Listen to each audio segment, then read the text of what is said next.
Olá, seja bem-vindo a mais um podcast 15 Minutos da Gazeta do Povo. Eu sou Mariana Braga. E eu sou Frederico Juncker. Hoje nós vamos falar sobre Erika Hilton ser alvo de ação no MPF por uso de verba com maquiadores. A matéria na Gazeta do Povo é da Ana Carolina Curvelo. A liderança da oposição na Câmara protocolou na terça-feira uma representação no Ministério Público Federal contra a deputada federal Erika Hilton, para que ela seja investigada por improbidade administrativa. Na petição, o líder Zucco alega que Erika nomeou e manteve em cargos públicos comissionados 2 indivíduos que, em vez de cumprirem as funções parlamentares exigidas, atuavam principalmente como seus maquiadores pessoais. A deputada nega as acusações e diz que é uma invenção. A contratação dos assessores para maquiagem veio à tona após uma reportagem do Metrópolis revelar o trabalho dos maquiadores particulares da deputada. No portal da Transparência da Câmara dos Deputados consta que um dos contratados para maquiagem desde 6 de maio de 2024 recebe um salário de R$ 9.678,22, enquanto outro recebe pouco mais de R$ 2.000. Frederico, até em uma das publicações da deputada Erika Hilton, ela diz que se trata de difamação e tudo mais. Mas fato é que esses números foram trazidos por esse jornal através dos dados que estão no portal da Transparência. Não existe nada de irregular nisso, né? Com certeza, Mari, não existe nada de irregular. São informações públicas, né, e verdadeiras, constam ali da página da Câmara dos Deputados que qualquer cidadão brasileiro pode acessar facilmente fazendo uma pesquisa em qualquer mecanismo de busca. Você digita o nome Erika Hilton, entra no link da Câmara dos Deputados, rola ali abaixo na página, você vai lá nos servidores nomeados pela deputada e tem lá o nome tanto desse Indy Montiel da Rocha e do Ronaldo Haas, que são 2 maquiadores. Eu tive a curiosidade, inclusive, de entrar nos perfis dos 2 no Instagram, e está ali muito claro a atividade deles de maquiador, eles se identificam como maquiadores, e todas as fotos do perfil são de pessoas que haviam sido maquiados aí pelos 2, incluindo as fotos da própria deputada Erika Hilton. O que, obviamente, acaba gerando um escândalo, pois constitui uma prática de improbidade administrativa se eles não destinarem ali a sua função, não exercerem a função de assessores parlamentares, tal qual o cargo para o qual eles foram nomeados exige, né? Eu tenho até aqui, trouxe aqui para os nossos espectadores e ouvintes o ato da Câmara dos Deputados que dispõe sobre as funções de secretário parlamentar. O que diz ali no artigo 1º do ato da mesa 72 de 1997. Os cargos em comissão de secretário parlamentar têm por finalidade a prestação de serviços de secretaria, assistência e assessoramento direto e exclusivo nos gabinetes dos deputados para atendimento das atividades parlamentares específicas de cada gabinete. O artigo 8º vai além e estabelece e descreve as funções. As funções são as seguintes: redação de correspondência, discurso e pareceres do parlamentar, atendimento às pessoas encaminhadas ao gabinete, execução dos serviços de secretaria e datilografia, pesquisas, acompanhamento interno e externo de assuntos de interesse do parlamentar, condução de veículos de propriedade do parlamentar, recebimento e entrega de correspondência e outras atividades afins inerentes ao respectivo gabinete. E, obviamente, que dentre essas atividades não se inclui a atividade de maquiagem.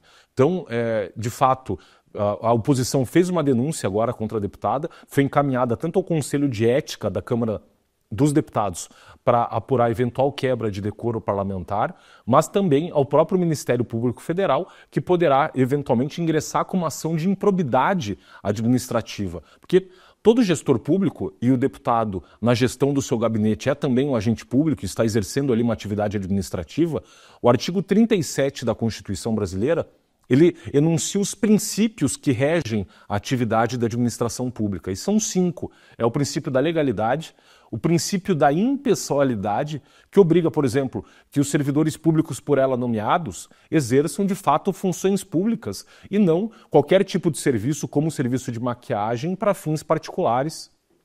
O princípio da moralidade. Então, não basta que um ato seja legal, ele também tem que ser moralmente, assim, segundo as regras de boa conduta, de decência. Obviamente que não é moral que um servidor público, no caso um deputado federal, contrate alguém para eventualmente aquela pessoa funcionar como maquiadora pessoal, né, para fins aí de atividades não só parlamentares, mas também atividades atividades parlamentares. E também ali o princípio da publicidade e, por fim, o princípio da eficiência. E também aqui nós sabemos que gastar o dinheiro público para fins pessoais não é um gasto eficiente do recurso público. Então, por violar o artigo 37 da Constituição Federal, cabe sim a apuração pelo Ministério Público Federal dessa atividade, dessa nomeação desses dois servidores pela deputada Erika Hilton. Infelizmente, até essa não é uma prática, é uma prática muito corriqueira no Congresso Nacional. Eu fiz uma pesquisa e há atualmente 87 parlamentares, tanto senadores quanto deputados federais,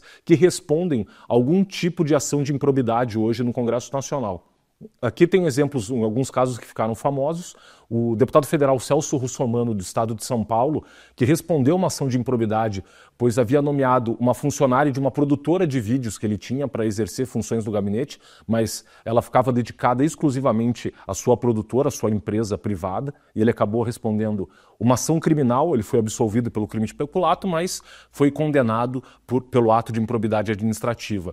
Também teve um caso que ficou famoso, Lamartine Pozella, um deputado federal do PMDB na época do Espírito Santo, que também respondeu a um processo de improbidade, pois havia contratado no seu gabinete a sua cozinheira pessoal e também um motorista que ficava à disposição da sua família na sua residência. Também respondeu a um processo de improbidade. E uma série de outros casos, como eu disse, hoje 87 parlamentares respondendo a atos de improbidade em função de desvio de função de servidores que deveriam exercer atividades parlamentares, são secretários parlamentares, por óbvio, e acabam sendo destinados ali para fins particulares. Ótimo, Frederico. Importante você trazer essa questão de que existem outros processos, outros nomes, até porque nesse caso a gente vendo aí essa manifestação da própria deputada Erika Hilton dizendo que é uma perseguição, ela usa o termo da extrema-direita, que não quer que as pessoas trans estejam em tal lugar. Então, ela acaba trazendo essa questão da identidade que não deveria estar sendo colocada neste momento, porque se trata de ser uma parlamentar, não importa mais nenhuma questão identitária nisso. É a resposta que qualquer parlamentar precisa dar para a população quando utiliza a sua verba pública, né?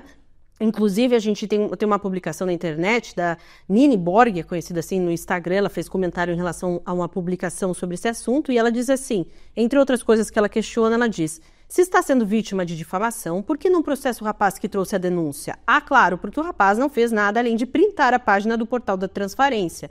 Não é difamação, claro que não é. Mas quando você se esconde por trás do coletivismo identitário, você pode dar a desculpa de opressão e perseguição sempre que ela usa um termo ali, que fizer alguma coisa errada, mas ela usou um termo que eu nem vou utilizar aqui. Gabinete não é camarim. Então, é exatamente isso. O grande perigo nessa discussão é que utilizem a questão identitária e aí vão poder utilizar outros termos, transfobia e outras questões que, na verdade, não tem nada a ver, né? Qualquer parlamentar, independente de sua identidade, vai precisar responder sobre o que utiliza, como utiliza o dinheiro público, né? Com certeza, Mari. Você vê que essa tentativa de ideologizar a discussão para se evadir de responsabilidade. Engraçado que esse fato venha a público justamente no final de semana em que a deputada havia ido para a Europa, a convite do Parlamento Europeu, para participar lá da parada do orgulho gay europeia, e também aproveitou para ir até o show da Beyoncé na cidade de Paris, e inclusive acompanhada por esse assessor que agora, né, que é maquiador, o Rodrigo Haas, que é o principal assessor. E o que impressiona nessa situação, inclusive, é que não basta um maquiador, são dois, né? Eu até tive a curiosidade também de procurar um print ali de um desses assessores, ele descrevendo o trabalho que ele realizou nela e colocou ele como maquiador principal e o segundo maquiador, que é o que tem um salário menor no gabinete dela, ele estava ali descrito como apenas retocava a maquiagem, provavelmente ela suava ali no evento público, dançando e tinha que retocar a maquiagem. Mas você vê o absurdo dessa discussão, que infelizmente, esse é um fenômeno muito comum e triste da política brasileira. O mais famoso dos sociólogos no mundo, o Max Weber, ele descreve esse fenômeno como o fenômeno do patrimonialismo. O que é o patrimonialismo? Ele foi observando a organização política das sociedades e ele viu que algumas sociedades se organizam mais com base numa relação pessoal dos líderes com os liderados, em função, por exemplo, de relações de parentesco, e que tem o fenômeno, por exemplo, do nepotismo, e o patrimonialismo é uma confusão entre o público e o privado, quando os agentes públicos se utilizam dos bens públicos, né, sejam patrimônio público e servidores públicos, em benefício privado ou de um grupo específico, e não do benefício do bem comum da coletividade. Infelizmente, é um traço muito comum atual da política brasileira, e aqui até dou como exemplo esse caso do fenômeno do patrimonialismo na sua vertente do nepotismo. Nós temos hoje 5 ministros do governo Lula que indicaram suas esposas para cargos de conselheiros